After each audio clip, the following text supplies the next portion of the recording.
Okay, so our party topic for this week is what we're excited for this week.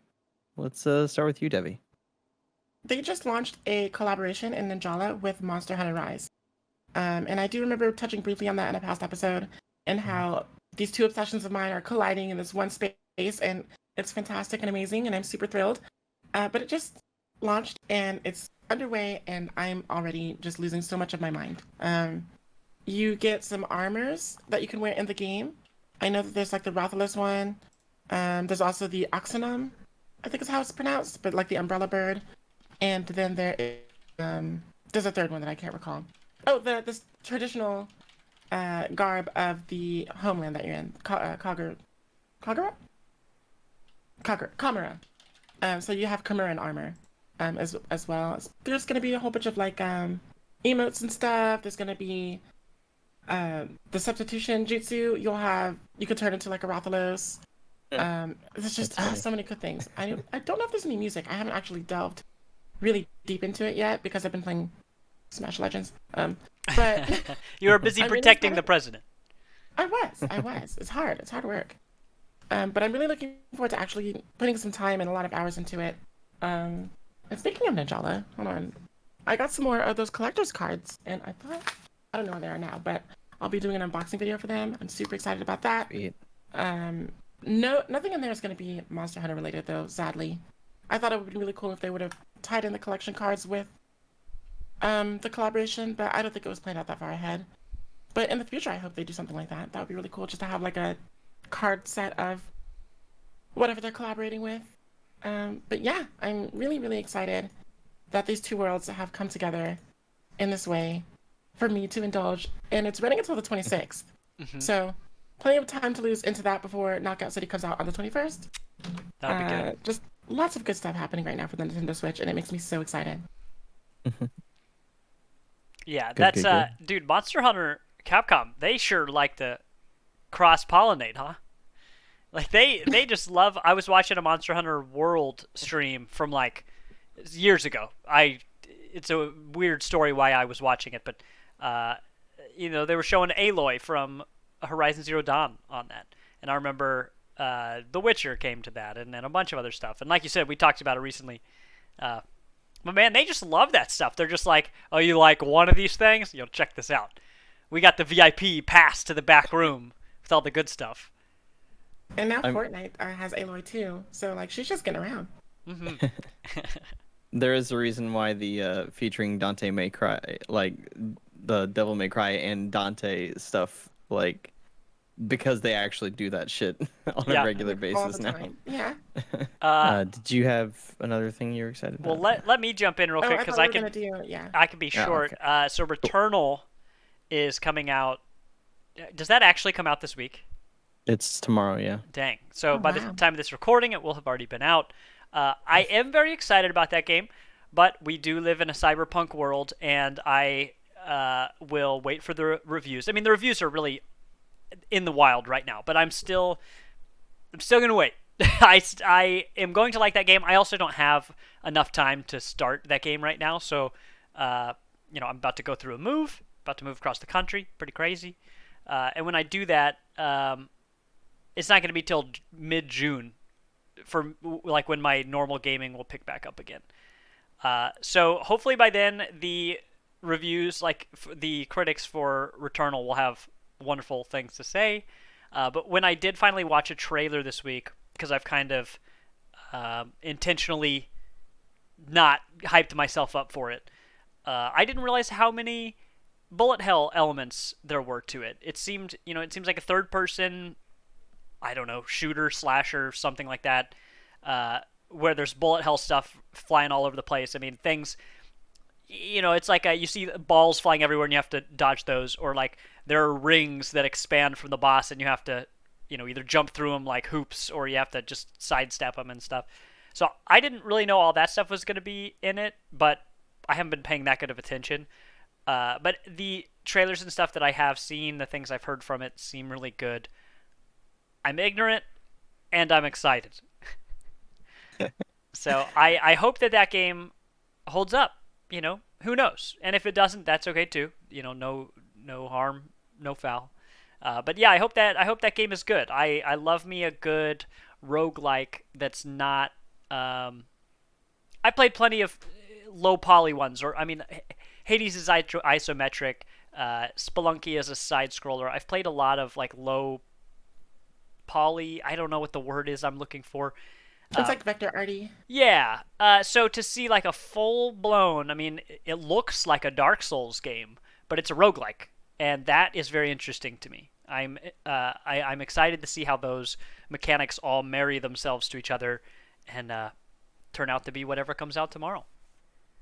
So off the Returnal note there, what I'm excited about this week is holy shit, there are so many limited physical editions of games coming out right now.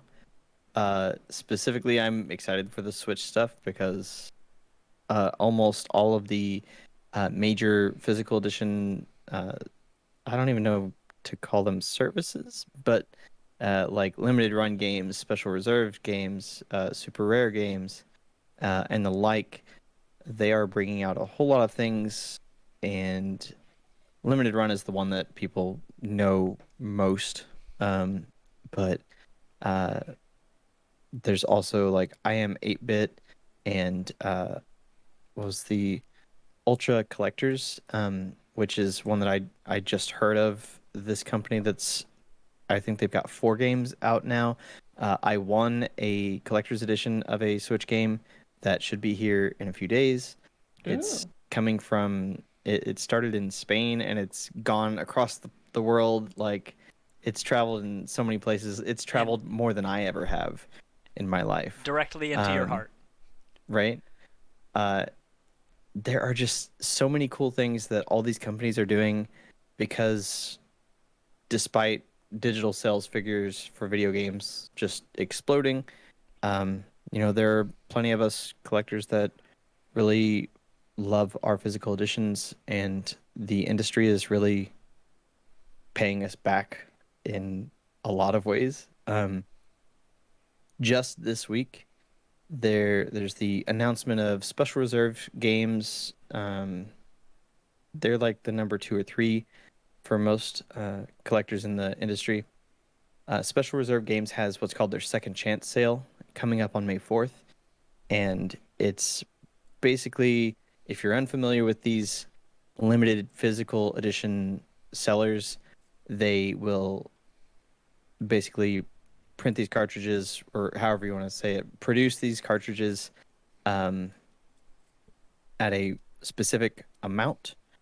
The pre-orders go up.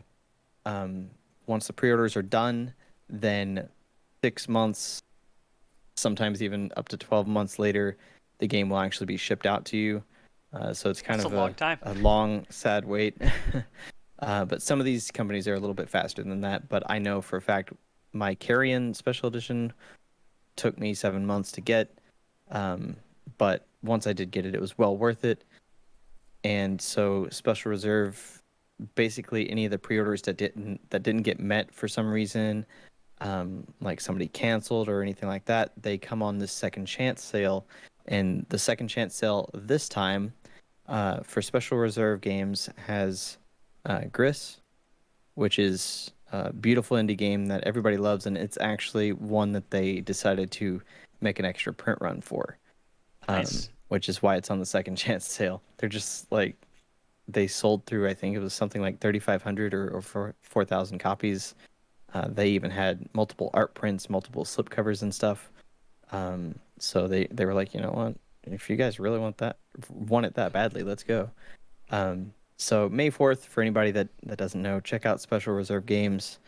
There are very limited quantities of a handful of games: Ruiner, Carrion, Gris, and Mother Russia Bleeds, which you've played, right, Thomas? Heck yeah, I've played that game. And we still need to play. Yeah, Yeah. I'm just gonna say again, we should play the heck out of that. That game's great. It's pretty cool.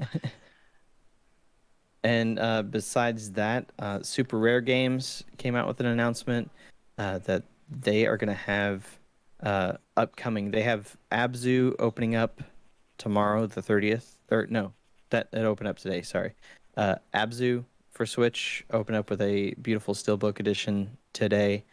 And then sometime in the next couple months, they're going to have Inmost, which is a pixel art game by Chucklefish, or published by Chucklefish. Very good horror title. Wow, can I not speak today? Horror title. Ooh. Just to be clear, that's what I said. I said horror title.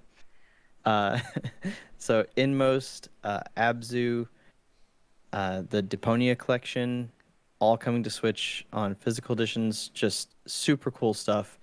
And then today, which Limited Run Games always has a sweet roster of games. Like most recently, they had Star Wars Republic Commando with really cool editions, and they had the Doom collection that's 1 through 3 for both PS4 and Switch, which has their like super awesome what is it, the Classics collection collector's edition. Normally they're called like ultimate editions and stuff like this. It's like $130 for basically a shadow box with like a little lighting and everything in the box itself. Wait, than a the shadow actual box? physical game. Carlos, I feel like you're Like, you are the Indiana Jones of this podcast. This thing is legit. Like, if you haven't seen it, just Google search Doom Classics Collection Collector's Edition, and you'll be very impressed by what somebody can do with box technology. Like, I'm not even kidding. Is there anything else of note that might be coming out tomorrow? Well, we got Pokemon Snap as of this recording. Hey! And it's one of the only games recently that whenever I pre-order something, I always just put the $5 down. But this one, I just went ahead and just put all the money on there because I was just like, I know I want it. I'm not going to change my mind. Give me the pre-order now. So tomorrow, and I know I'm going to get my call about this. And honestly, that was probably the call that I got earlier while we were recording. But was it somebody calling you up to say it's a crime to pay more than a dime? Jeremy Franklin. But I don't know. I'll have to check my voicemail. We'll see. Because that could be the case. You never know. But tomorrow, I'm definitely going to be... One of the things I'm going to do for my errand day is go out and pick up that game. And I'm not going to play it until I finish all of my errands. So I probably might make it the last thing I do. Because if I go out there first, I'm not going to do anything. Mm-hmm. I'm just going to be sitting there playing Pokemon Snap. So yeah, I'm really excited about new Pokemon Snap. It looks gorgeous. The new mechanics are intriguing with a luminescent ball or whatever it is. And of course, there's so many Pokemon now. You know, back when the original Pokemon Snap came out, it was just the 151. So now we have all of these potential different locations and all the kinds of Pokemon that can be there. And I'm really looking forward to seeing who, quote unquote, made the cut, you know. Mm-hmm. And Miss Majors better be in there because she wasn't in Sword and Shield. And I'm still mad about it. So, you better be a new Pokemon Snap. I'm just saying. That's all I'm saying. Right. Or I'm a Snap.